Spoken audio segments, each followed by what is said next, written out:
সংখ্যার বিভাজ্যতার দ্বিতীয় পর্বে সবাইকে স্বাগতম। আমরা প্রথম পর্বে আলোচনা করেছিলাম একটি সংখ্যা 2, 3, 4 এবং 5 দ্বারা কখন বিভাজ্য হয়। তো এখন আমরা আলোচনা করব একটি সংখ্যা কখন 6, 7 এবং 8 দ্বারা বিভাজ্য হয়। 6, 7 এবং 8 দ্বারা বিভাজ্য হয়। তো চলো শুরু করা যাক। 6 দ্বারা বিভাজ্যতা। একটি সংখ্যা কখন 6 দ্বারা বিভাজ্য হবে আমরা জানতে চাই। একটি সংখ্যা তখনই 6 দ্বারা বিভাজ্য হবে যদি সংখ্যাটা একই সঙ্গে 2 এবং 3 দ্বারা বিভাজ্য হয়। অর্থাৎ সংখ্যাটি যদি একই সঙ্গে 2 এবং 3 দ্বারা, অর্থাৎ একটি সংখ্যাকে 2 দ্বারা বিভাজ্য হইতে হবে আবার 3 দ্বারা বিভাজ্য হইতে হবে, তাহলে আমরা বলতে পারবো সংখ্যাটি 6 দ্বারা বিভাজ্য হয়েছে। তাহলে একই সঙ্গে 2 এবং 3 দ্বারা বিভাজ্য হয়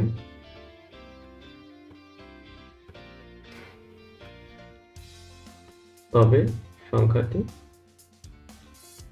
6 দ্বারা বিভাজ্য হবে। একটা উদাহরণে চলে যাই। 2, 3, 6, 1 এই সংখ্যাটা 6 দ্বারা বিভাজ্য হবে কিনা আমরা জানতে চাই। প্রথম কথা হচ্ছে এই সংখ্যাটা 2 দিয়ে ভাগ যায় কিনা। আমরা দেখতে পাচ্ছি যে এই যে আমাদের যে একক স্থানীয় অঙ্কটা আছে, একক স্থানীয় অঙ্কটা 0, 2, 4, 6, 8 এগুলোর মধ্যে পড়ে না, সুতরাং এটা 2 দ্বারা বিভাজ্য হবে না। তো 2 দ্বারা যেহেতু বিভাজ্য হয় নাই, এখন 3 দ্বারা বিভাজ্য হইলেও এটা 6 দ্বারা বিভাজ্য হবে না, তো এটা বাদ। অর্থাৎ 3 দ্বারা আমাদের চেক করার প্রয়োজনও পড়ে নাই। তারপর আমরা একটু চেক করি 3, 2 কত হয়, 5, 6, 12। সংখ্যাটির যোগফল কত হয়, 12। তো এটা কিন্তু 3 দ্বারা বিভাজ্য হইতো, কিন্তু হয়েও লাভ নাই, দুইটা একই সঙ্গে হওয়া লাগবে।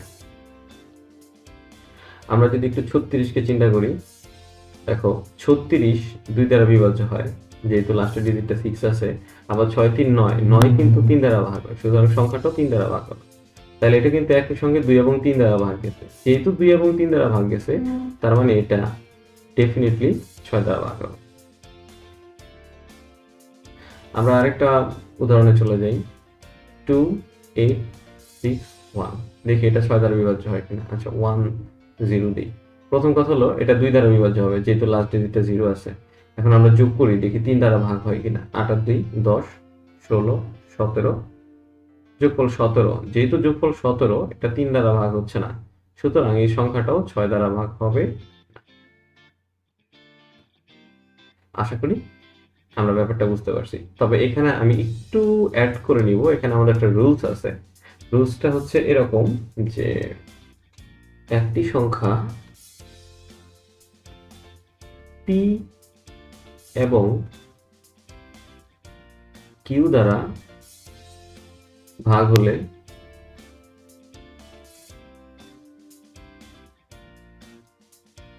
যেখানে পি ও কিউ পরস্পর সহমৌলিক,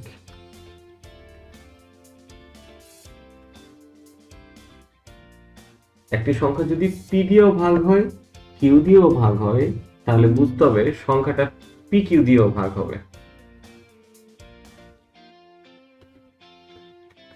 অর্থাৎ একটু আগে যে আমরা যেমন দেখলাম না, এখানে যে এই যে এখানে 36 কিন্তু 2 দিয়েও ভাগ হয়েছে, 3 দিয়েও ভাগ হয়েছে। সো আমরা বলতেই পারি এই 36 3 দুগুণা 6, 6 দিয়েও ভাগ হবে। আমরা আরেকটা উদাহরণে চলে যাই। যেমন একটি সংখ্যা আমরা ধরতে পারি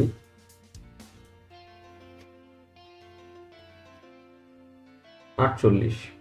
এই 48 2 দ্বারা ভাগ হয়, 8 আর 4, 12 যোগফল, অর্থাৎ এটা 3 দিয়েও ভাগ হবে। তাহলে 48 কিন্তু 2 দিয়েও ভাগ হয়, 48 3 দিয়েও ভাগ হয়, সুতরাং 48 3 দুগুণা 6 দ্বারাও ভাগ হবে।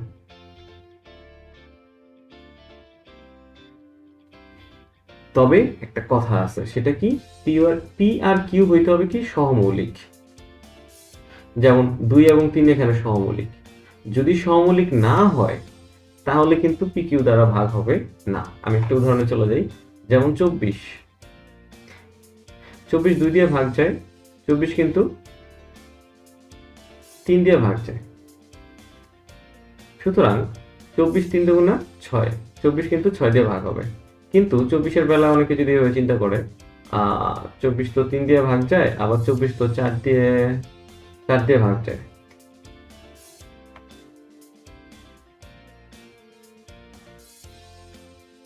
আচ্ছা, আমরা অনেকে এইভাবে চিন্তা করতে পারে। আমরা যদি একটু 36-এর দিকে চলে যাই, 36 কিন্তু 4 দিয়ে ভাগ হয়, 4 নং 36। আবার 36 কিন্তু এখানে 6 দিয়েও ভাগ হয়। তাহলে কি আমরা কিন্তু বলতে পারবো না যে 4 6 24, তাহলে মনে হয় 36টা 24 দিয়েও ভাগ হয়, এটা কিন্তু আমরা বলতে পারবো না। অর্থাৎ আমি বোঝাতে চাচ্ছি যে একটি সংখ্যা 2 দিয়ে ভাগ হইলো, 3 দিয়ে ভাগ হইলো, সুতরাং সংখ্যাটা 3 দুগুণা 6 দিয়ে ভাগ হইতেছে, রাইট। কিন্তু একইভাবে 36 4 দিয়ে ভাগ হয়, 6 দিয়ে ভাগ হয়, তার মানে 4 6 24 দিয়ে কিন্তু 36 ভাগ হবে না। কেন হইল না? কারণ 4 এবং 6 পরস্পর সহমৌলিক না। ওকে, তো পরস্পর সহমৌলিক বলতে আমরা আবার কি বুঝি? দুইটা সংখ্যার মধ্যে যদি এক ছাড়া অন্য কোনো সাধারণ গুণনীয়ক থাকে তাহলে সেটা সহমৌলিক হবে না। যেমন এখানে একটু বলে ফেলি, 2 এবং 3 নিয়ে আমরা কথা বলি।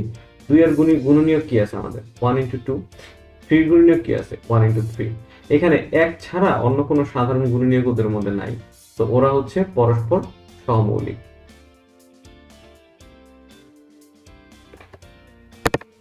যেটাকে আমরা ইংরেজিতে বলি কোপ্রাইমস।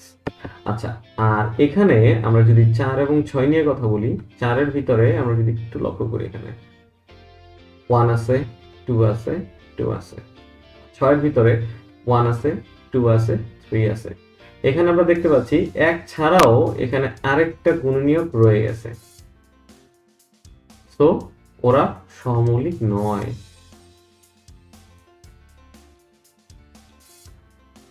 ওকে, আশা করি বুঝতে পারছি আমরা ব্যাপারটা। তো এই যে যেখানে রুলসটা আছে, এই রুলসটা কিন্তু ভেরি ভেরি ইম্পর্টেন্ট একটা রুলস। ওকে, ফাইন। আমরা জানলাম যে একটি সংখ্যা কখন 6 দ্বারা বিভাজ্য হয়। এবার চলে আসবো আমরা একটি সংখ্যা কখন 7 দ্বারা বিভাজ্য হয়। ওকে, আমরা এখন দেখব একটি সংখ্যা 7 দ্বারা বিভাজ্যতা। সংখ্যাটিকে প্রথমে আমাদের তিনটি করে ভাগ করে ফেলতে হবে।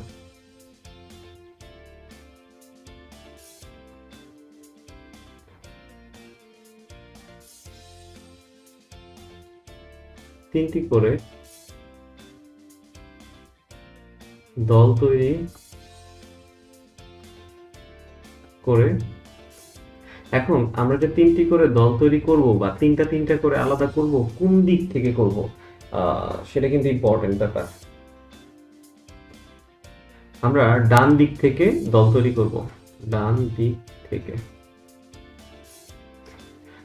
আমরা তিনটা করে দল তৈরি করলাম। করার পরে দল তৈরি করে জোড় এবং বেজোড় স্থানে থাকা অঙ্কগুলোর সমষ্টির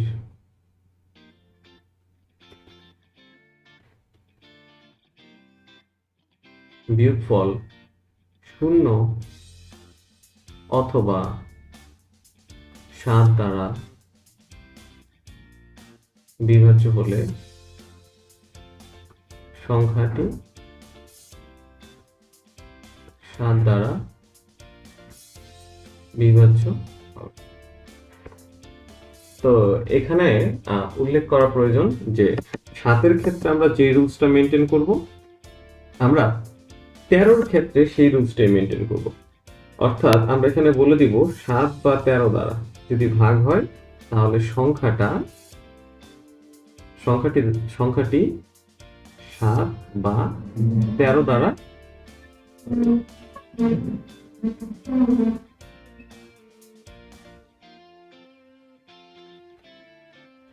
সংখ্যাটি 7 বা 13 দ্বারা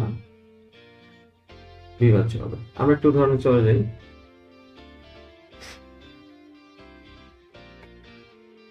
আমরা একটা সংখ্যা নিতে পারি এরকম 4 5 3 7 7 9 2।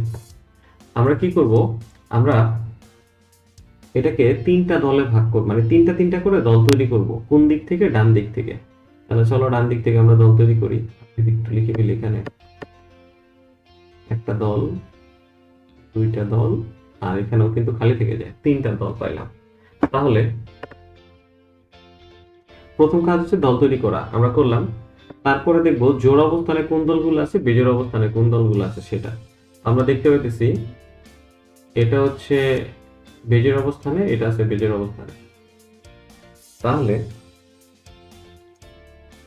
আমরা এখন যোগ করব 7 9 2। জোড় অবস্থানে এটা আছে, আর আছে কি 4, যোগ করলাম। আর বেজোড় অবস্থানে আমাদের একটাই আছে, সরি জোড় অবস্থানে আমাদের একটাই আছে, সেটা কত? 5 3 7। এটাকে বিয়োগ করে দিব। আমাদের বিয়োগফলটা কত হয়? আমাদের বিয়োগফলটা হয় 229, সরি 259। ওকে, এখন 259 আবার 7 দ্বারা বিভাজ্য হয় কিনা আমরা সেটা একটু চেক করতে চাই। 259 7 দ্বারা বিভাজ্য হয় কিনা আমরা তো সেটাও জানি না, সেটাও আমরা চেক করতে চাই। কিভাবে চেক করব? 259 কে আমরা তিনটা তিনটা করে দল তৈরি করব। তো আমরা দেখতে পাচ্ছি যে তিনটা করে যদি দল তৈরি করতে চাই একটাই দল হয়, এবং এটা কি বেজোড় অবস্থান, কারণ এটা 1 নাম্বার অবস্থান। তাহলে আমরা কি করব? আমরা এখন এই বেজোড় অবস্থান থেকে জোড় অবস্থান বিয়োগ করব। জোড় অবস্থান কত হয়? জোড় অবস্থান পরে তো আমরা 0 চিন্তা করতে পারি, তো বিয়োগ করলে আলটিমেটলি 259 থাকতেছে। তো এটা আমাদের একটু কষ্ট করে জেনে নিতে হবে যে এটা আসলে 7 দ্বারা বিভাজ্য হয় কিনা। সেক্ষেত্রে আমরা ভাগ করে নিতে পারি। তারপর এটা এখানে ভাগটা করে ফেলবো। 259 7 3 7 21 4 49, আমরা জানি 7 7 49। তো সুতরাং সংখ্যাটা 7 দ্বারা বিভাজ্য হচ্ছে। যেহেতু এটা 7 দ্বারা বিভাজ্য হচ্ছে, তার মানে এই যে টোটাল সংখ্যাটা আছে এটাও 7 দ্বারা বিভাজ্য।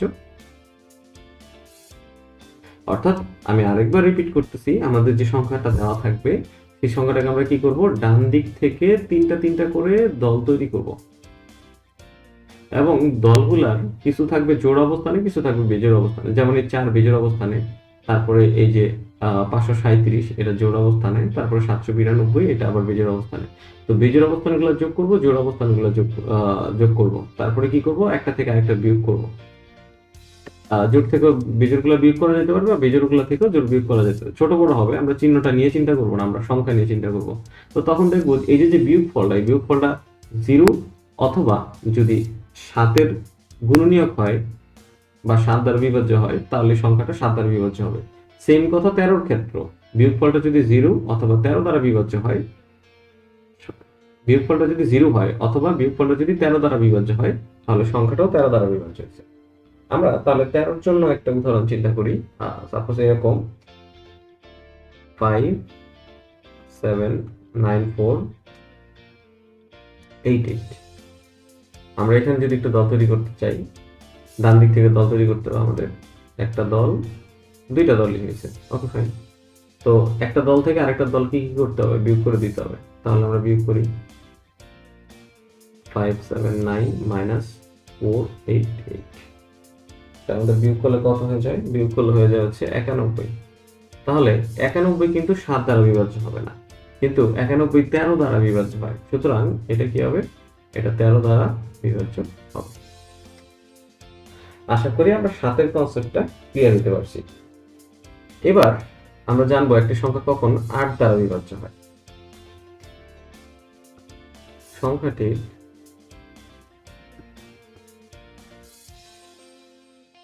শেষের 3টি অঙ্ক দ্বারা গঠিত যে সংখ্যাটা হবে,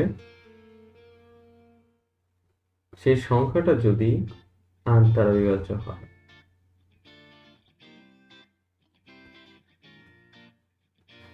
তবে সংখ্যাটিও 8 দ্বারা বিভাজ্য হবে। একটা উদাহরণ চলে যাই, যেমন এরকম হতে পারে যে 1 6 7 8 9 4 5 3 2। তো আমরা কি করবো, আমরা লাস্টের 3টা ডিজিটকে করবো। লাস্টের 3টা ডিজিট এখানে কি আছে, এখানে আছে 532। তো চলো আমরা দেখি 532 8 দ্বারা বিভাজ্য হয় কিনা। 6টা 48 থাকতেছে 5, থাকতেছে 2। সুতরাং 52 8 দ্বারা বিভাজ্য হবে না। তো আলটিমেটলি কি এটা 8 দ্বারা বিভাজ্য হইতেছে না, তো এটা 8 দ্বারা বিভাজ্য হবে না। আমরা যদি আরেকটা উদাহরণে চলে যাই,